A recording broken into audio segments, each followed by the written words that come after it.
Assalamu alaikum wa rahmatullah bandiraɓe yeɓoɓe yawo Piindi TV wonɓe nder leydi Sénégal ha e bowal leydi on calminama inde on manama e jettoɗe sikki ala en garti e oɗo aljuma hande gam humnude aadi men e moɗon ko robindo jayndeji joni koye jayɗe leydi men paɗen jayndeji leydi men e oɗo ñalawma aljuma hande no wayno kañumen kala gari koye toɓɓe certuɗe haysono tawi politique ne ɓuuri hen hewde kono kadi toɓɓe goɗɗe ɗe ganduɗa ɗi ko toɓɓe pattam lamiji ne tawe nder jayɗe men puɗɗortoɗen ko jayde losoley guindiri nde e oɗo subaka hande wi ko udditama nokku ɗo hoɗata walla ɗo jogori wonde ɓen ɓe ganduɗa ko agent ji ONU wonɓe ɗo e nder leydi Sénégal on ɗon nokku noon udditama hanki toon to jaam ñaajo tawi uddita ɗum ko hoorejo leydi ndi Macky Sall saabi noon jaydenkoɓe mbi ko jaam ñaajo kañum tigui woni quartier général loni ɗo e nder leydi men Sénégal ne wayno noon ɓen noon capantati e nayyo tawi ko agent ji ONU ɗo e nder leydi ndi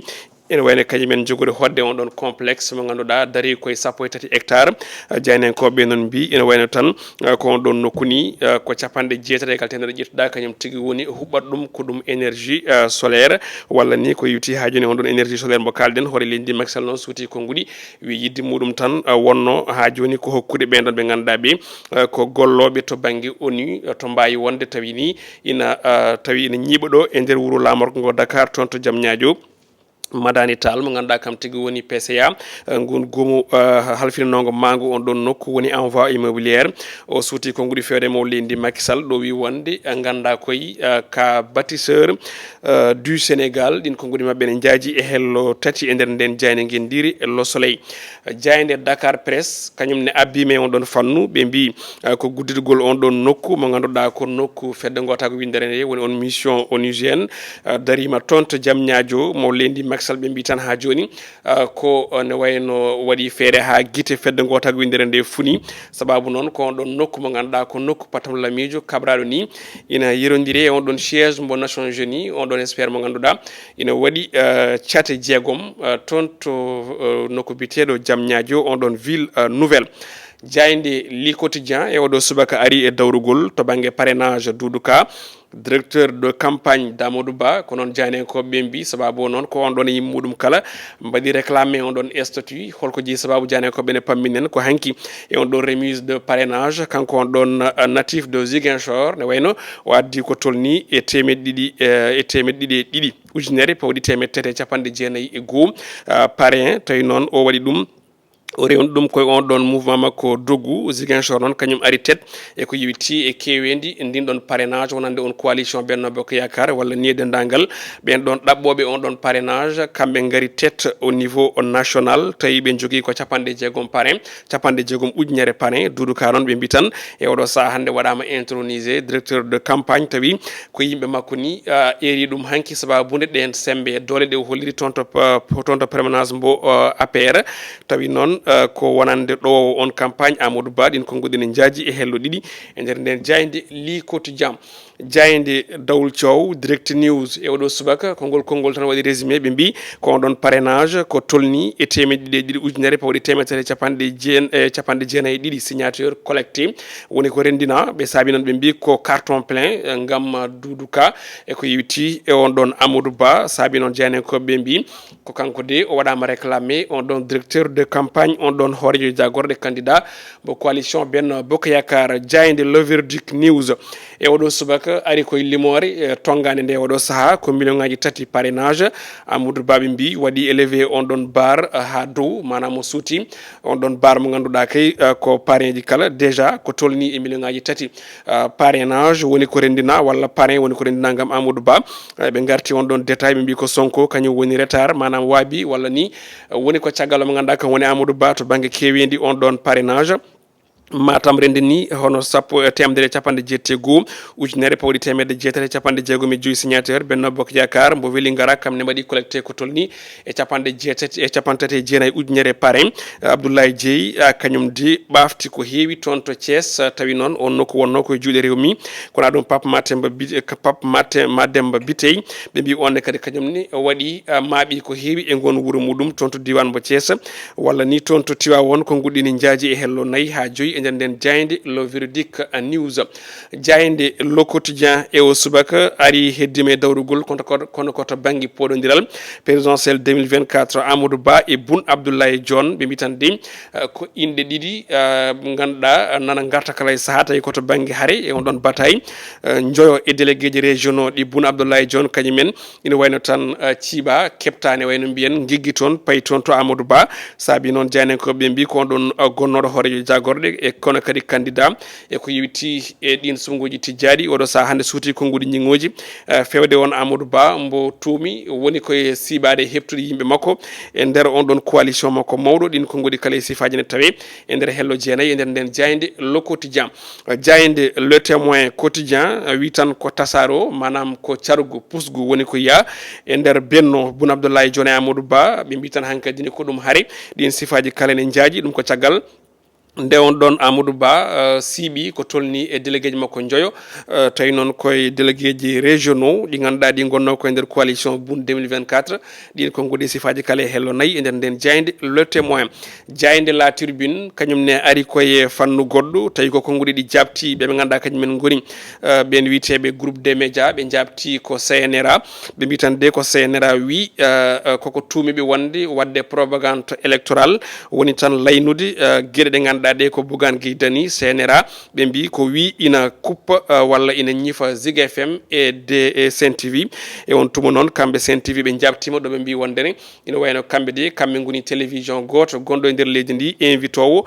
pouvoir to banggue calɗi mum kono de haɗani e ɓe jiiɗi wiɗɗo manam koɓe yerodirɓe walla ni koɓe fonduɓe ko yewti on ɗon information CNRA yiiri ɗum ko banggue goɗɗo saabu holliti wonde ɓe goni koye waɗande campagne omo ganduɗa kam tigui woni hono Bougane Gueye Dany patron mabɓe o e on tuma noon tawi ɗum koko haɗa to banggue cote on ɗon mo ganduɗa ko presse saabu ɓe teskima wonde kamɓe CNRA ɓe mbi wondene ko on ɗon hono on ɗon scène ina kay hokkira numéro uji de parrainage kono kadi inde délégué ji wonande on ɗon mbo joom coalition Goms Bop jayde enquête waɗi ko natal Bassirou Diomaye Faye candidat on ɗon lande ex Pastef e on Ousmane Sonko ɓe gari koye Pastef eɗin sumgoji 2024 ɓe mbitan de oɗo saaha wona koye manœuvre manam hunde woni koye irtodirede ɓe kolliti wonde noon won wayle mawɗo teska ko yewti e on ɗon e nden darde Pastef ummorade e on ɗon gasta e oɗo saaha hande wonti ha joni masala ha kono kadi échange ude stratégie to banggue communication ɓen jaynenkoɓe enen jañi hen hello tati e nder nden jayde enquête jayde stade quotidien ko ɗon guddirten robine men jayde je oɗo subaka hande ɓen gaari koye équipe nationale ɓurɓe ɓe hande o ɓurɓe ɓe fetande équipe o to banggue ha joni laabi kewɗi ɓe mbi ko Kalidou Koulibaly ne wayno ɓurtima El Hadji Diouf o saaha o joopi ko on record Tony Silva ɗin ko goɗi sifaji kala ina tawe e hello ɗiɗi ɓe kolliti wonde ni ko match joyi tan heddora gam heɓtade Tony Silva goɗɗum ko tawete hen ne wayno koko yewiti e gasgol on ɗon trêve international Sadio Mané handi ma fettu on ɗon Saudi Pro League ɗum ko toon to Arabie Saoudite kono kadi ɓe garti Ismaila Jacob Say Krépin Diatta kañumen hande kuccodirte e Paris Saint-Germain ɗum ko toon to Ligue 1 française ko ɗum ɗo woni ko tongunoɗen e robinet men jayde je oɗo ñalawma aljuma joni o paɗen koye rogere men wattindinde rogere men wattindinde en jokkade rewindade ko yewti e ngol lappol fondation Ceerno Wolle Ndiaye e gardogol Alaji Abou Ndiaye ne wayne koye ballal on fondation Wolle Ndiaye wuro nden dori séri e caɗele ndiyam ɗum ko caggal ndeɓe mbaɗana ko tolni e forage uji tati ɗi 50 métres cube e on tuma noon golle ɗe kurmbitama mbiyen gudditama tawi koye ballal Alaji Abou Ndiaye gardiɗo on ɗon on délégation walla ni mbiyen ɗen golle on fondation Wolle Ndiaye wuro nden dori e mbadi kuɓal séri e caɗele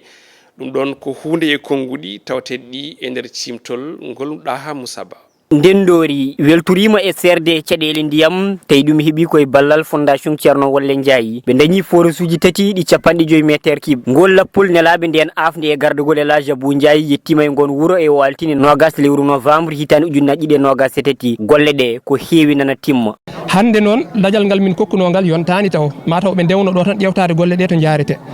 e to yarete ɗo kam mbiɗe sikki inchallah haade lajal ngal min dokkunoɓe timmude ma golle ɗe timmu noɓe jiirini e lajal ngal ne foti yaade ɗo e lebbi ɗiɗi walla wonande hen ha fin décembre kono ma gas ko adi ɗum inchallah ɓesgu ndendori weltorima e ngal ballal kono rewɓe nokkure nde kolliti ko caɗele mumen cafra. Minen jeeyi caɗele ɗe ngati ko ndiyam woni diine ko ndiyam woni cellam ko ndiyam woni fof kala no ndiyam ala jam ala ɗon caɗele ɗe ko minen tan jeeyi so Allah ittinimin kadi ko enen belti enen fof heɓe belti minen ndendorna fof. Alhaji Abou Ndiaye notaniɗo fondation Ceerno Walle Ndiaye weltima ende golle ɗe jettiɗo hande. En tawi golle ɗe moƴƴi force uji ɗi fof oɗo saaha joni gasi sen jolonoɓe en mbawno wadde immigré kono noon ko sibabude wonko paɗɗen goɗɗen garɗen ko ƴewtade golleji ɗi tan en garani wadde immigré kono hande sen jolno mbaɗi sobo ko sohlno ko fof waɗama gasi pentire oɗo e balɗiɗi balɗe tata fof gasi ha laaɓi ceer eɗen jettaɓe eɗen jaraɓe golle ɗe moƴƴi rewi lawol. Lappol fondation Ceerno Walle Ndiaye yittima e guure kewɗe guila e keɓɗe ha e podanaɗe ngol lappol nana duumi e dande maayo fuutankoɓe ina beltori e ɗen balle wolle. En beltani momo kanko ɗaha Moussa Ba eɗen beltanima kadi on mo ganduɗa kan woni fondation Walle Ndiaye Ceerno Walle Ndiaye e nden darde Fatam Lamiri nde woni e wadde e nder leydi Sénégal ha tengti toon to Madina Gounass kono kadi e hunde e guure Fouta oɗo saaha ko caggal jillu balɗe jeegom koɓe mbaɗi toon to on ɗon diwan mbo Fouta région de Matam ina wayno ɗeɗo golle Patam Lamiji keɓa waɗede to banggue hurbidde ɗin force uji kono kadi e yettade ɗin force uji gonɗi e gollede ko wayno Yiru toon to Seeno Palel e Fummi Hara hay ko nandi hen kono kadi e nokkuji kewɗi jettama gam eɓɓanede golle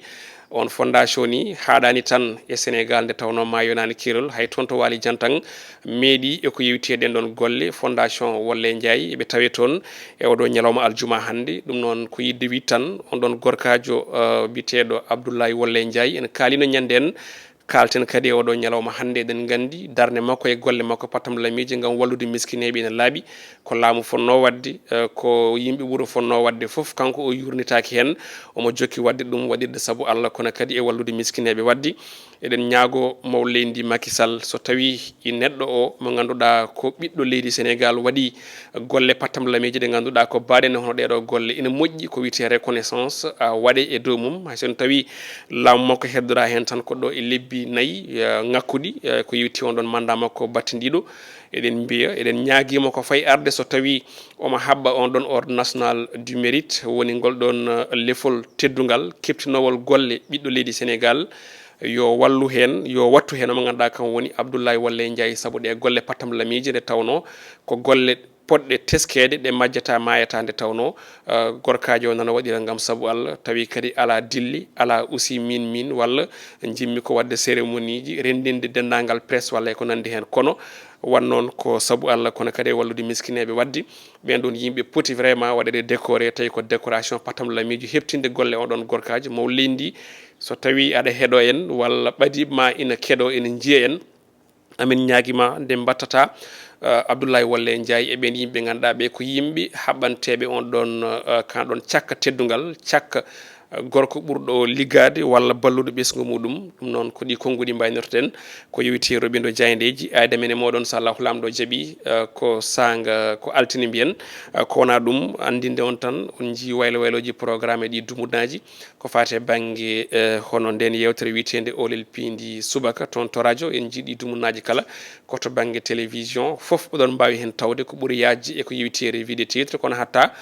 ma on keɓɗum kadi aussi e kala subaka revue des titres to banggue muɗum soit koto banggue oɗo plateau soit koto banggue plateau radio mbawon ɗum hemnede no jiɗirɗon ndi e kala saaha nde tawno Piindi koko daari jamma e ñalawma gam hemnuɗon ko cohluɗon ko to banggue information en jetti Djiby Dieng toon to caméra montage ko Ali Fall yo Allah hokku en aljuma moƴƴo malaɗo.